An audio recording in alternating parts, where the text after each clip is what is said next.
Welcome to the Serendipitous Rebel podcast. I'm Wendy. And I'm Krystal. We're business coaches and retreat hosts for bold, purpose-driven women who are ready to build businesses that actually fit their lives. This podcast is for the authentic, rebellious entrepreneur who's done playing by everyone else's rules. We know what works because we've lived it, coached it, and savored the journey. Join us for real talk on business, life, and everything in between.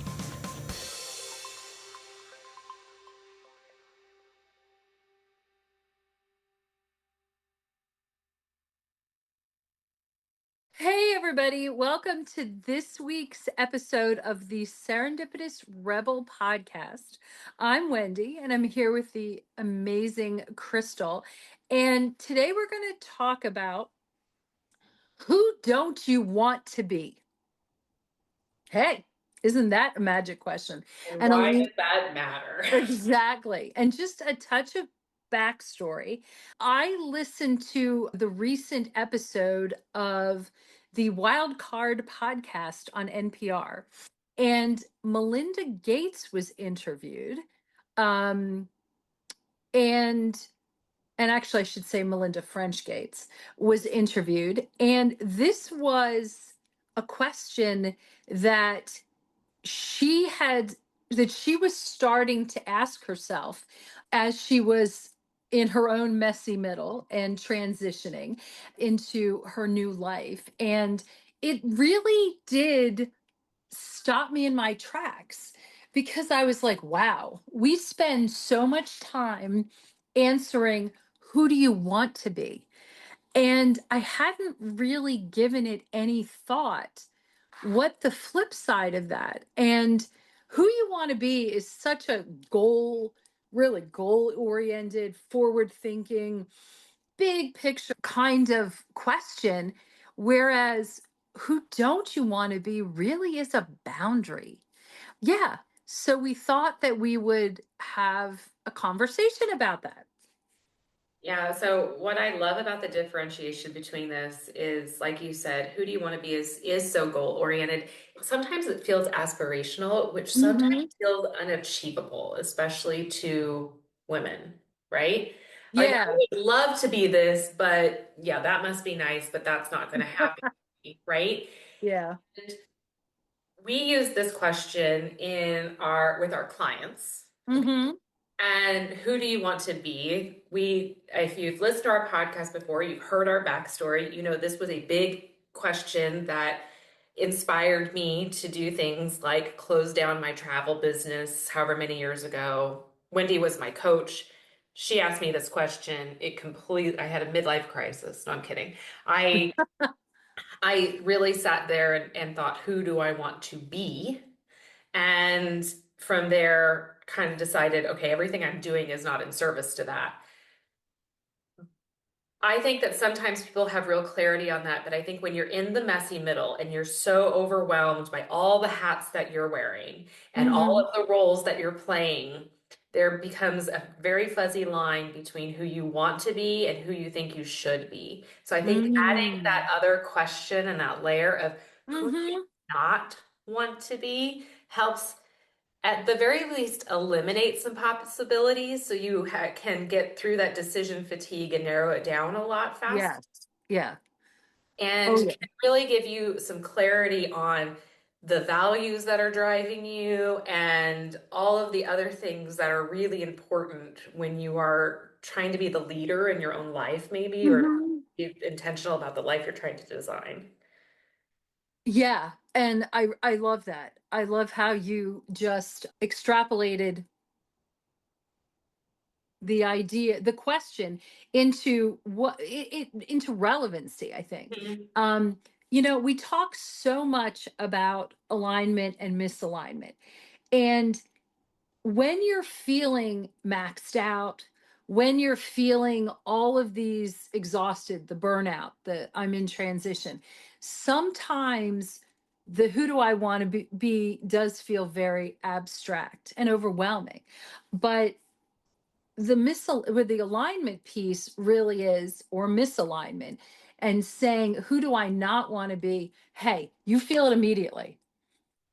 you feel it that this is not allowing me to overthink and head in the future. This actually creates some clarity. Um, and it allows a truth to surface without forcing some level of optimism, if that makes any sense, you know. Oh, And um oh, what were you going to say? well, I would even add there is a little bit of that that can be a catalyst for some bravery into who that you Oh want to be. yeah. And so Oh. there, I think that, sometimes there's some fear around like, and I'll give you an example. I want to be a world traveler. That feels aspirational and big and expensive and all of these things all at once. And there's a lot of audacity in that and all of that. Okay. Mhm. Well, alternatively, who do I not want to be? I don't want to be a person who regrets not seeing things or experiencing things at the end of her life. Mhm. And I think that the fear of being that is enough to Mm. push me out of my comfort zone to do the world traveling that I don't know if Mhm. I'd be brave Mhm. enough otherwise to do. And that's on a Mm. personal level, but I think that there's some truth to that too. No, and I think that's really beautiful. And it actually makes me think that the whole who do you want to be is almost in tandem with, okay, so what does that mean in terms of who you don't want to be? Yeah. Um yeah, cuz I was going to say um Did we that just our whole coaching paradigm yeah, we on could have. this call? I I don't know. We have know. such incredible clarity in these moments. And it's interesting because um and I think also there's a touch of vulnerability in this, Mhm. because like what I'm about to share, when heard this question, it sort of hit me a bit like a Mack truck, because it immediately brought to light two experiences that I've had in my past that have been sort of catalysts in in my journey. The first was, and this was probably, okay, so how old am I now? This was almost 30 years ago. And a person who is no longer a friend, and I'm not 100% sure well, was really a friend. We were actually vacationing. Yeah, vacationing together. And she looked at me and said, I wish I could be as ordinary as you. And at the time, I was I would guess I was struggling in my career. I was also struggling in I had just ended a relationship and was starting a new one. And so that was a struggle. And also I had changed jobs and wasn't super happy in my new job.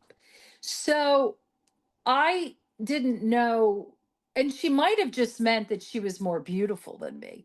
But for this came out, and it cut really, really deeply. And it has stuck with me. Uh, and I always think when what do I not want to be? I don't want to be ordinary. I don't. However, that is defined, I guess ultimately by me, not some random person. But it was just really something that has definitely, and I think what it ultimately comes down to is I don't want an ordinary life. I think that if I really think about it, and if I want to put a positive spin on it, I just don't want an ordinary life, which I think I have worked very hard to, both personally and professionally, to live up to that expectation. But gosh, that was painful. I think it's funny how sometimes we can have these moments in our younger years that can fuel I think it's a mix of inspiration and a mix of spite a little bit. And Yeah. I don't want to say that I don't, and maybe that's just me because I can be a petty person. I'll be the first to admit it. And my character strengths, forgiveness is again that 24th out of 24. That's right. But it's kind of like a I'll show you mentality of things. But I think what's amazing about what I think you've done, because I've known you now for 6 of the last 30 years that you're speaking of, I Yeah. would have never described you as ordinary or as boring or as normal even. Nobody's Yeah, saying. no, and it takes a lot of time and evolution because I really think that that particular moment really stuck with me up until about 10 years ago. Yeah. Yeah. And I know that I'm sure if I really want to psychoanalyze myself, which I don't think any of us really should be doing. Not on this Um podcast anyway. no, no, exactly. I'm sure and I was going to say, does anything pop into your mind that you want to share? Or I could just continue on my little roll. Well, there's so many things, and I can actually give you both a personal and a professional example of Mhm. this. So, um, I think my personal example it precedes this version of my professional standing, but it was that I didn't want to have kids. And I think this was the first thing that popped into my head when you had presented this topic as a suggestion. I said I didn't want to have kids for a very long time. And it was because I didn't want to be my mom. And I Mhm. didn't want to continue the cycle of cray cray that just seems to exist in my family for generations and generations and generations. And I just thought, yeah, that just should really stop. Mhm. And when I met my now husband and we were dating, and I realized he did want kids, and I was kind of going to break up with him because I thought, yeah, you want kids and I don't. And I really do believe that that combination should not be together for a lot of reasons because somebody's compromising in a way that's not healthy in either direction. And I and he had said, I think that you would make a fabulous mom. I think that we would be fabulous parents because we know exactly what not to do, because he had also grown up in a pretty traumatic family environment. And it didn't change my mind immediately, but it did get the wheels turning. For the first time, it allowed me this idea to believe that I could be a good mom, which is one of my B goals, Mm. that I want to be. That's something I hadn't ever imagined for Oh, and myself. you are. Yeah, I think so. And so I think that's something I had never imagined for myself. And so just Yeah. by knowing what I didn't want to be, it also opened up this idea and this possibility that there are more ways to not be that thing, to just be better.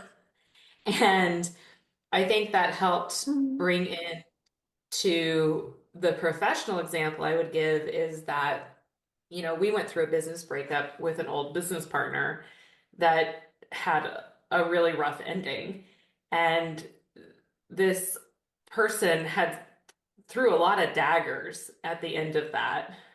One of which was your general incompetence around business operations is no longer my problem. Do you remember that email? And it it stung. Oi, oi. Oi, right? And it stung, Yeah. right? Um, but I think Yes. one thing I was really proud of in that moment was I didn't respond to that barb. To this day, have never Yes. responded to that person's message. I let her have the final word and all of that. And I know that the kind of partnership I want to have and the kind of business I want to run and the values I want to bring into my professional world is that of kindness and of leading with that first. And I think it has one of the things, I think you bring the same thing to the table. I think it's what makes Serendipitous Rebel such an amazing place to work is that Mhm. I know what kind of business owner and partner I want to be. because I got a pretty clean example of what I did not want to be to somebody else. Hmm. Yes. Yes. Yeah. That and it's interesting that we haven't necessarily had this conversation before, but we both, especially with the kindness piece of it, it is first and foremost, and not only um, between the two of us and within our circle, but also important for clients. Yeah. That is an imperative. That is an imperative. Yes. Um, these are such good examples.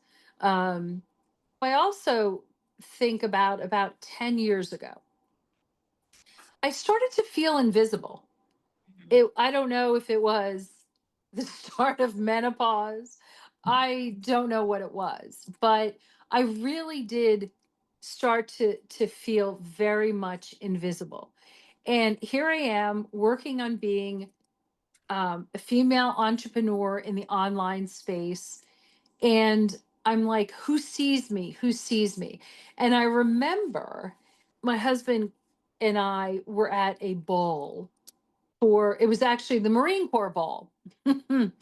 And we're all dressed up and we're all dolled up. And I have to say that we were in a very young environment, Marines are young, or they appear to be young. And we were out on the dance floor, and this one Marine kept bumping into me. It wasn't just once, it was repeated. And oddly enough, because they're usually incredibly polite, he never said anything. My husband chalked it off as him being under the influence of alcohol. I did not.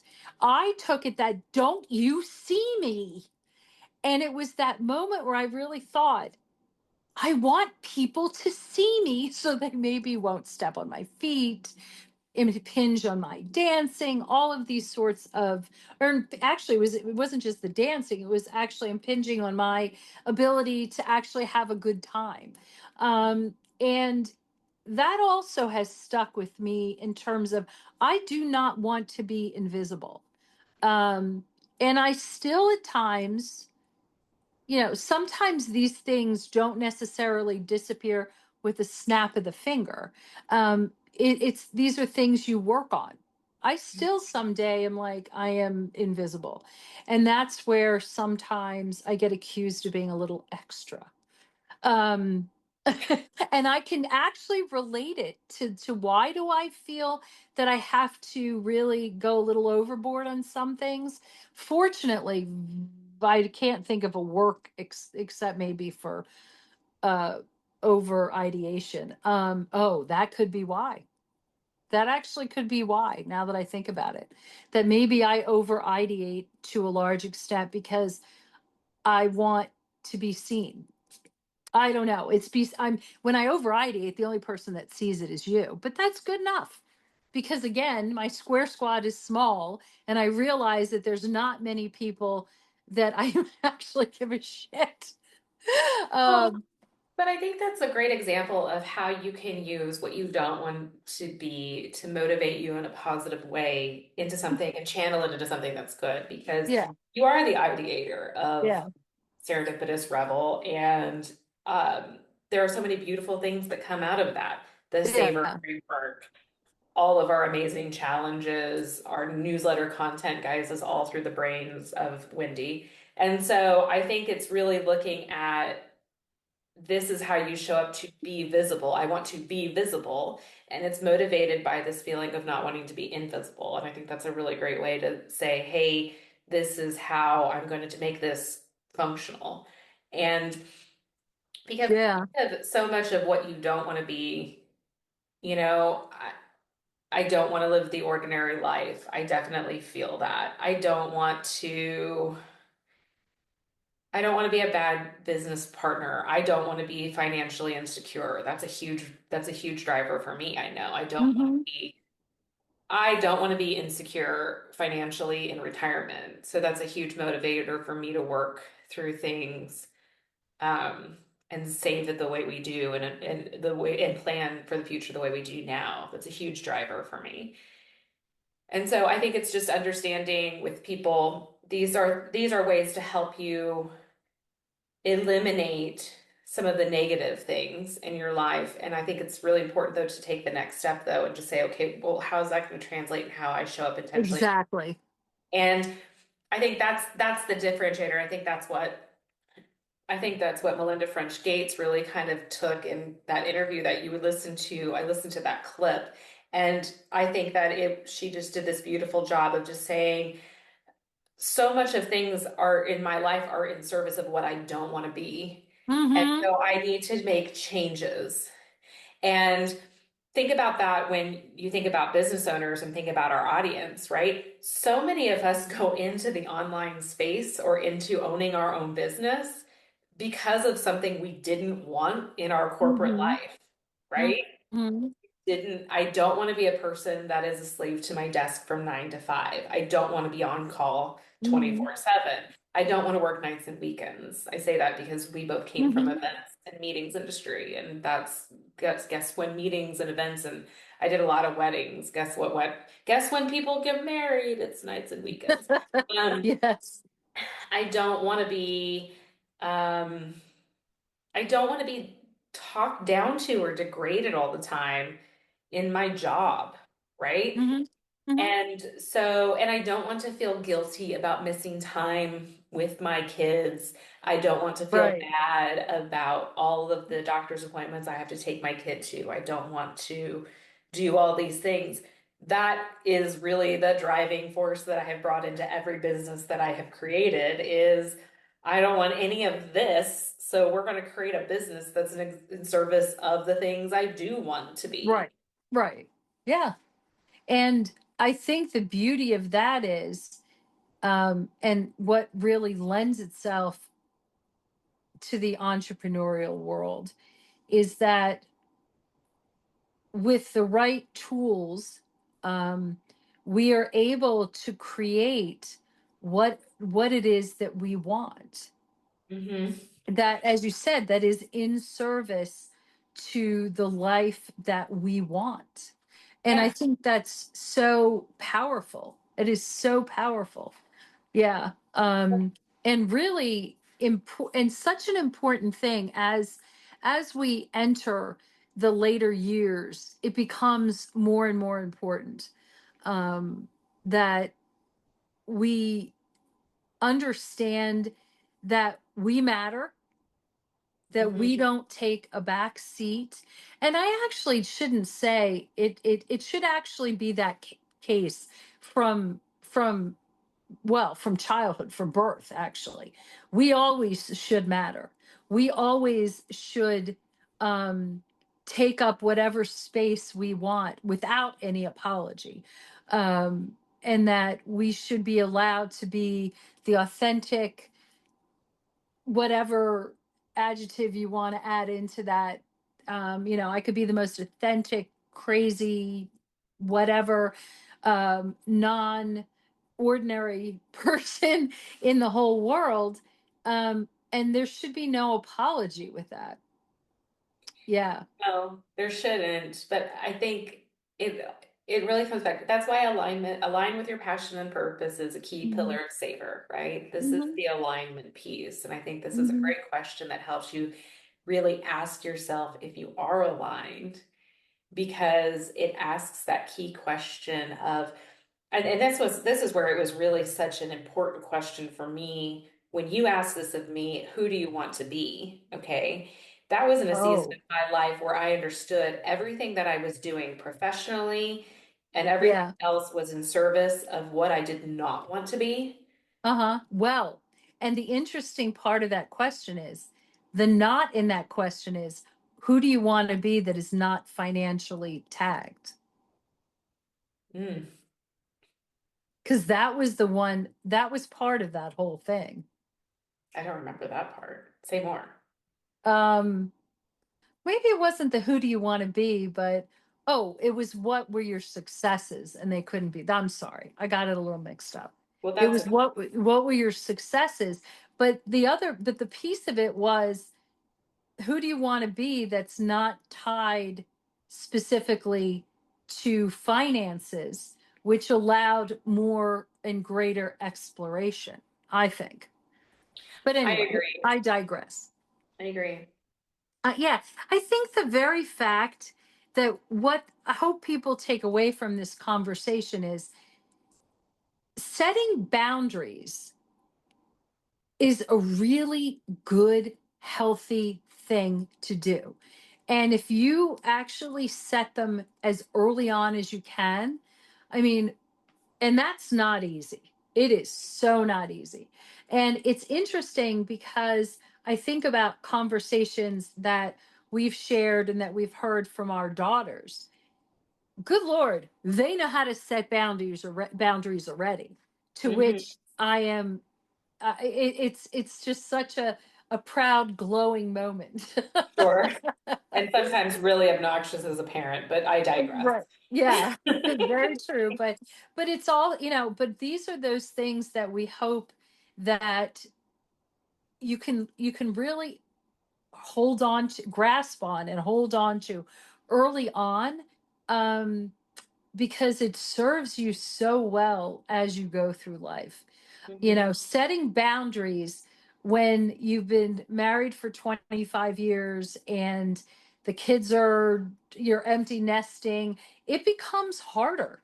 I think it really becomes harder because you're set in your ways, and it's harder, I think, to get inside your head. So I guess the public service announcement here is, try to work boundaries and what is not working for you early on, Hmm. and make adjustments that you can, or as early on as you see them, and don't wait, though it really is never too late to make changes at the It's same never at the too same late, time. but I think the earlier you can catch on to that, I think the more joyful your life feels.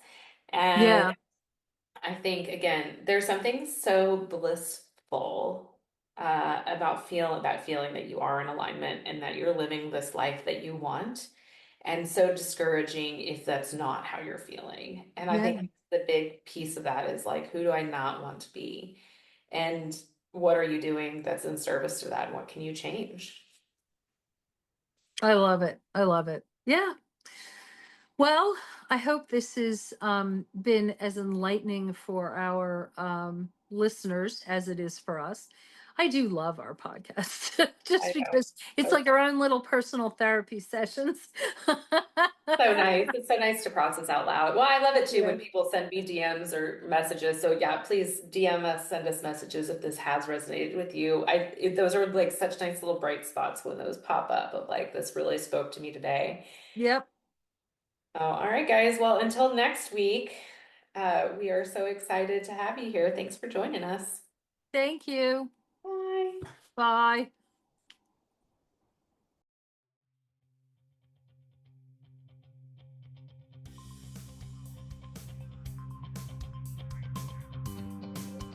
Thanks for listening. Be sure to subscribe and leave us a rating.